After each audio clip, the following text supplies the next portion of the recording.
Now, what we'll be discussing today, we'll be talking to Coach David Ouma, discussing the Kenyan national women's football team. That is the Harambee Starlets. We'll be taking a look at their journey last year in some of the big tournaments they took part in. That is the SECAFA Championship, where they're the winners, and then also the Olympic qualifiers, where they just missed out after being defeated by Zambia in the semi-final of those qualifiers. And then we'll also look at the Turkey Women's Cup, the last competition they did take part in, before this pandemic came and took the world by storm. Now, Coach, back to you now. We'll just start off, and the first thing I'd like us to discuss here is the SECAFA Championship. Of course, you were victorious in that tournament late last year in Tanzania. Now, the first question I want to ask you is, 24 goals scored by the Starlets during that competition, 0 conceded. Now, what was behind such a ruthless display at that tournament?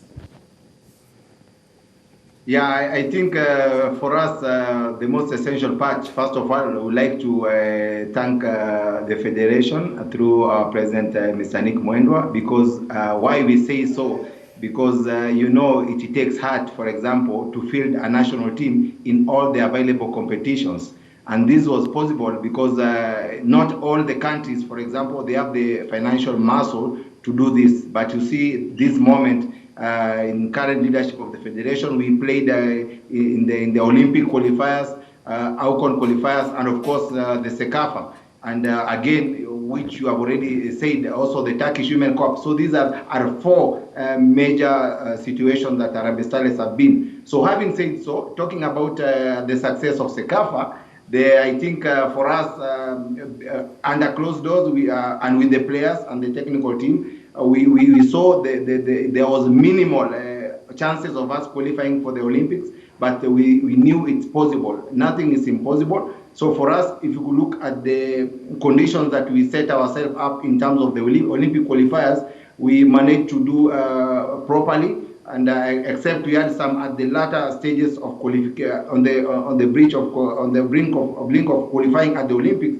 Of course, we had some minimal shortcomings, which also gave Zambia an edge over us. But I think as a team, we were better also than Zambia. So having said so, we, after being out of Olympics, we sat down as a team. It was a bitter pill to swallow because we really wanted to be in Olympics. But after sitting down with the teams and we shared our minds, psychologically everybody was down. But what was there, immediately we were coming from Zambia, SECAFA was facing us in Tanzania. So we sat down, we said, okay, guys, if we missed Olympics, we can never miss SECAFA. So I think I want to give kudos to the entire technical bench, all the players. They set up, their attitude was right and in top-notch situation. And this is how we managed to do the invincible in SECAFA, scoring 24 goals and conceding 0. So this is a big kudos for the entire team for us.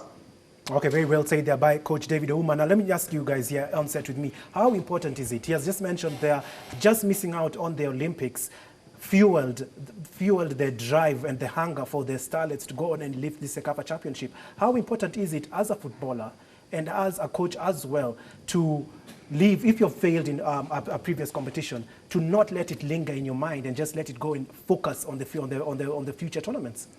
I think first and foremost, Coach David has said something very critical. It's just about that right attitude, Delvin. And in football, many a times you've seen all these players that have made it to the biggest of the stages. You've got to find a motivation deep inside you.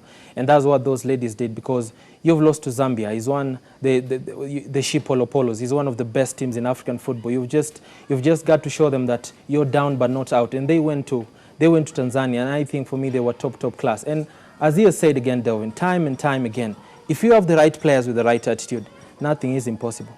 Very well said there, Salim Waziri. But Prince, what are your thoughts on this, not dwelling on past failures and just focusing on the tournaments ahead? And that is, I think that's what shows you a well-organized coach and also technical team, because if you've been knocked down, yes, you're down, but as Salim said, you're not out. So it means what determines your progress is what you come up with. I mean, you go, sit down, then think another strategy. So me being maybe in coach shoes, I come, later and tell my people, we've done this, we've not been successful, but now let's go and do this. Because I know Coach Shaggy used to tell us even, tumepigwa hii, but hii game next, let us do this and this. So the mood that you bring back, ukiwa down as a coach, if you are down when your people wamefungwa, then pia watakuwa down. They are your role model. So definitely the mood determined everything. Now, Coach David, I just have to throw this in. Of course, there was that emphatic win against Djibouti during the Sekafa Championship, that 12-0 thumping of Djibouti. Now, I just need to ask you this. What message did you pass on to your players after that victory? Yeah, of course, for us, we set up our mind properly in terms of, the end is always very important. So what I told the players, if you get any opportunity, any chance, look at the big picture. So, for example, previously we had some moments that our national team, of course, were being were losing matches with big aggregates. But of course, in terms of the development that we have had and the experiences that we have got, and you should remember, for example, the experience that we got in 2016, we played 22 international matches. And being one of the top country in the world to play a maximum of 22 international matches, even more than United States, the world champions at the moment. So for me, I reminded the girls that take each chance that you get, so that of course you can always sniff what's at the end. So this is what we wanted in particular matches, and what was essential is the mental strength was, can we get the 3 points? Then we think about the other things later, and getting the 3 points about scoring goals. Okay, Coach. Now, from this past success in the Sekafa Championship, you've set the bar quite high now. And what are the ways that we can expect to progress this Starlets team even further? Yeah, I think you have talked something very essential.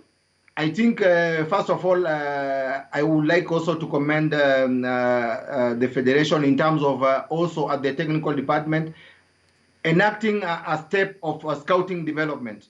And this scouting it's very important that all of us should realize that a team is built progressively. So, of course, you can see how Starlets has evolved over the time in terms of playing in the qualification of the Africa Women Cup, qualifying for the Africa Women Cup, and of course, playing in this respective international tournament, like what we did in Cotif, Spain, 2016. So, having said so, the development about the scouting, that the Federation has developed a master plan to do it, and this is possible by already the partners that the Federation has. For example, if you look at Safaricom, Chapadimba, this one is a partnership of the Federation and the Safaricom, and the football is being played in the grassroots across all the 47 counties of our nation. So it means that as a coach, we have a bigger pool of scouting the players.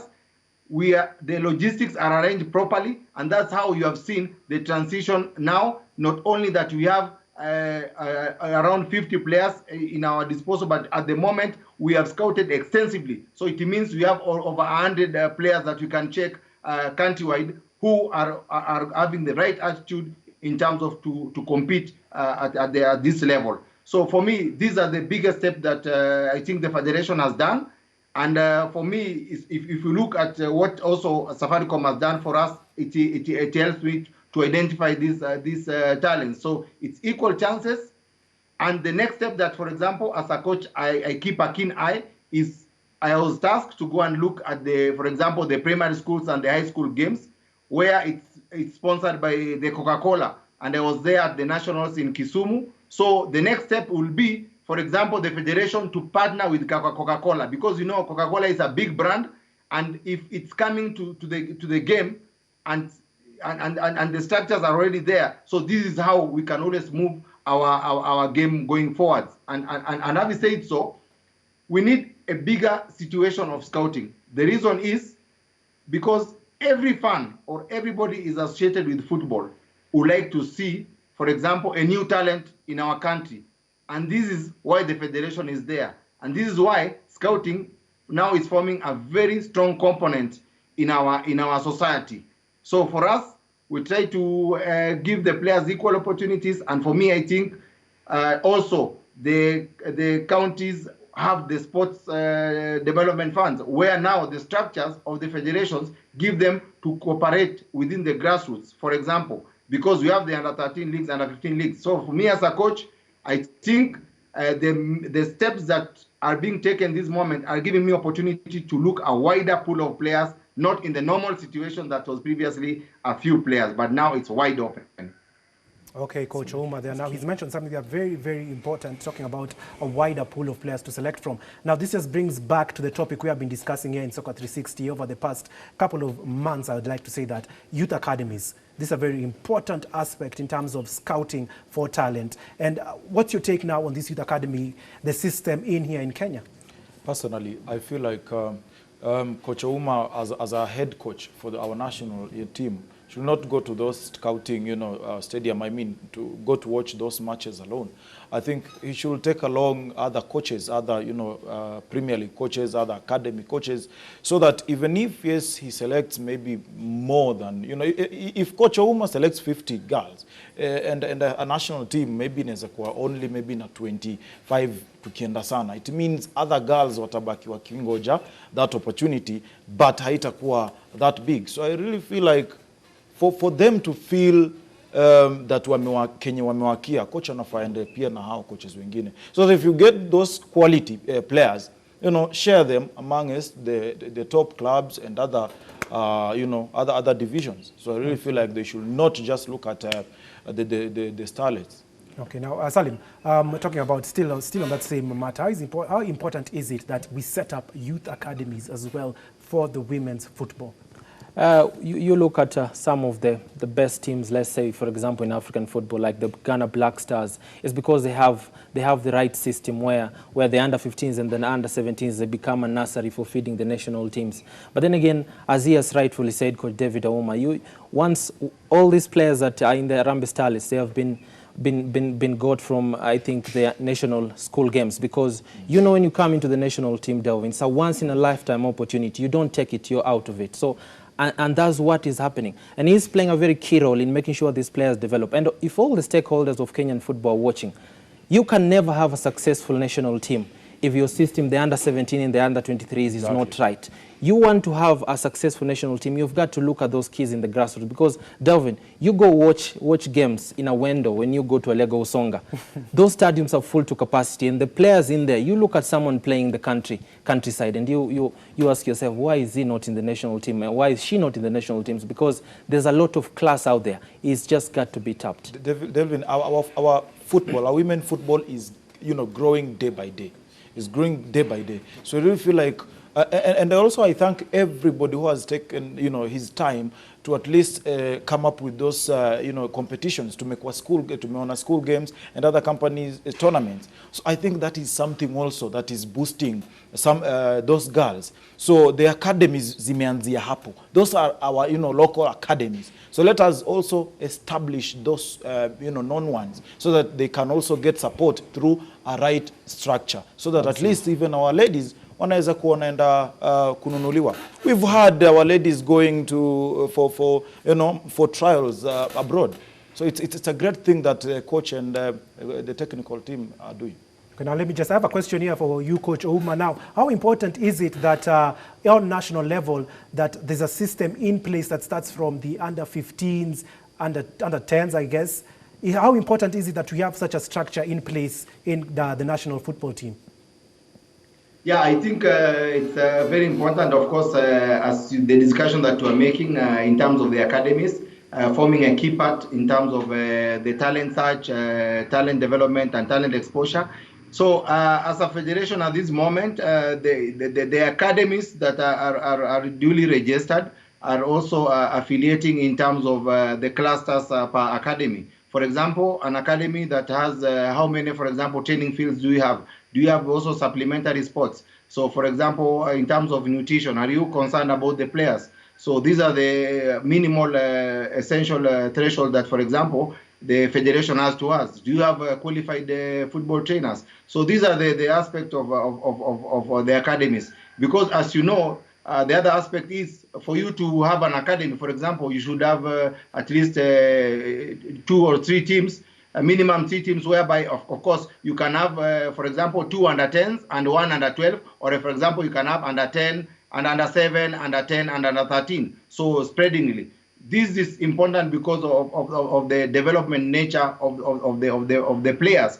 So it's not about a 1 year situation. It's about the players' development sufficiently in different levels. As you can see across the world, we had the question that younger players should not be trained about heading. So how many people had this kind of an information? So this is where the technical department of the federation, in cooperation with the affiliated academies, come to play. So, like in my case, for example, if I'm training with the younger players, which I do, it's no single point you will ask my player if I train him heading. So this is something that is to be considered. So having said so, it also needs experienced youth coaches who are qualified at this respective level, because what we believe is a football player, for example, at age of 5, it's about talent search. And when talking about talent search, it's about how the kid is running, how he's falling, how he's catching the ball, something like this. To be developed from 6 years is the technical quality of the football player, his relations with the ball. And later on, in this development process, the kid is also, for example, the parent is brought in what the child is doing. And having said so, at the age of 15, then the experienced trainers within these academies can always say at which level this player will be, for example, in the next 3 years. So if you take a 15-year kid in any academy, the coaches should be predetermined at 18 years, this player will be able to play, for example, at the Kenya Premier League, at the National Super League, because the aspiration of many players is to play in their national teams. And that's why I have to commend also what the federation is doing at this moment in terms of the structure of the national team. We had the under-13 national team that was conceptualized in 2016. Now it is graduated to under-15. And of course, you knew our under-17 played in the qualifiers. Then we have the under-20, which was in the finals in Uganda, Sekafa. And we have also the under-23 and now the senior teams, both Harambee Stars and Harambee Starlets. So the most important thing is the player that has the aspiration, the ambition to play at the national team. He has these different levels to showcase the talents. So in the development countries, you realize, for example, that a player like Cristiano Ronaldo, he played in all the national teams until now at the top level. So then it is easier for us as the national team coaches to just blend the players to face the matches that they have. So for me, in terms of, we encourage people to have the academies in the guidelines that are specified. As you know, Federation works with the standards that are set also with FIFA. So we try to push the threshold of international so that we can compete sufficiently.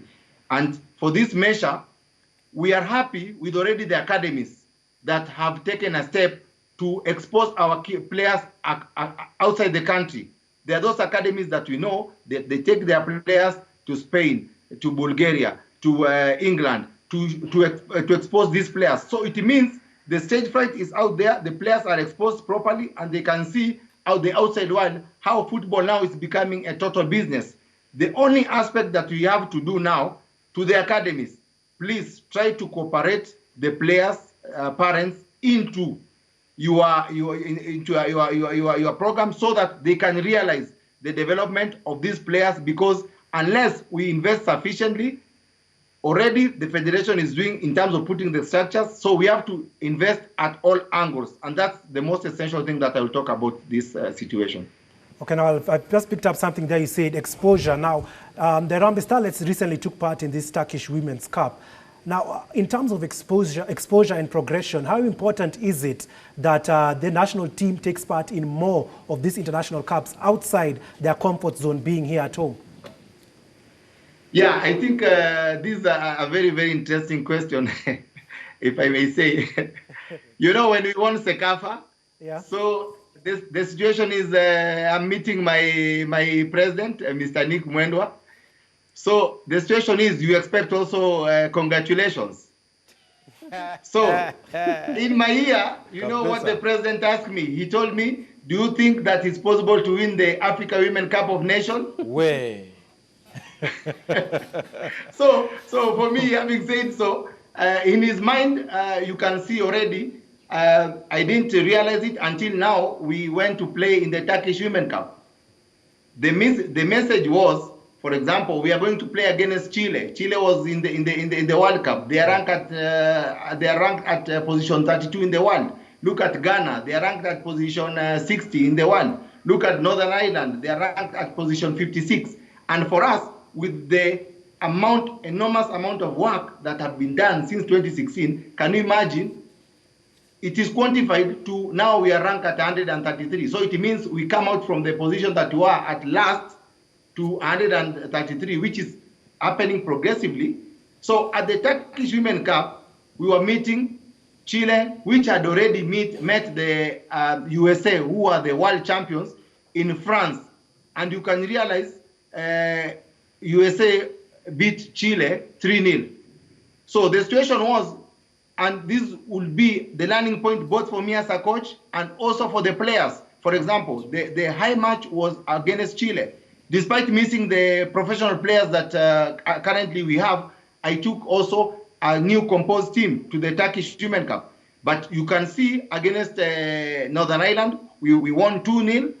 And the only psychological situation that happened, we could not recover quick enough in 2 days to be fresh for Chile. So I think we lost to Chile. What we learned was we are having 5 steps to catch up with Chile. And this experience that the federation exposed us to play at the Turkish Women Cup, and you should remember that the responsibility of, for example, Harambee Starlets and Harambee Stars is purely on the government. So for me, I think the federation had to go an extra mile to ensure that we play in this tournament. So for me, as a coach, it's a big plus for me because things are not the same way. Because my team is already now, we have to start forming a team that's in the level of Chile. So this is what it means. If we learn from this Turkish Women Cup, that's our threshold at this moment. So for me, I think we won 1 match and we lost 2 matches. So I think also the players showed nerve in this highly rated international match. And you should realize this is the first time ever our national team is playing in a national team tournament against different countries, continents in the world. Okay, now, keyword there being exposure. And this, I think, is very, very important. And now, for you people, how do you see it? How important is it for the Harambee Starlets to take part in more of these competitions? As the coach Ouma has already touched on, exposure is very, very important when it comes to football. And coming out of your comfort zone, going to play outside, interacting those different styles of playing, how important is it for the Harambee Starlets? It is. I think for me, having played football, Delvin, it is key because the way all these Harambee Starlets ladies, they're around the age of, let's say, 17 and 22. They are still not out of the woods yet. So I think for me it is key because as a footballer, you have to be exposed to get that fear out of you and you're playing against the big nations like Chile and Northern Ireland. And you saw what happened against Chile. I think for me it was a matter of they are coming up against a beast they have not played against. And I think Chile were just too good because they have been there, they have done it. So I think exposure is key. And he has been talking about the likes of Maisa and the Akakoro led by Stanley Okumbi because they keep on taking their kids to these European tournaments because when they come to 20, they get those thoughts.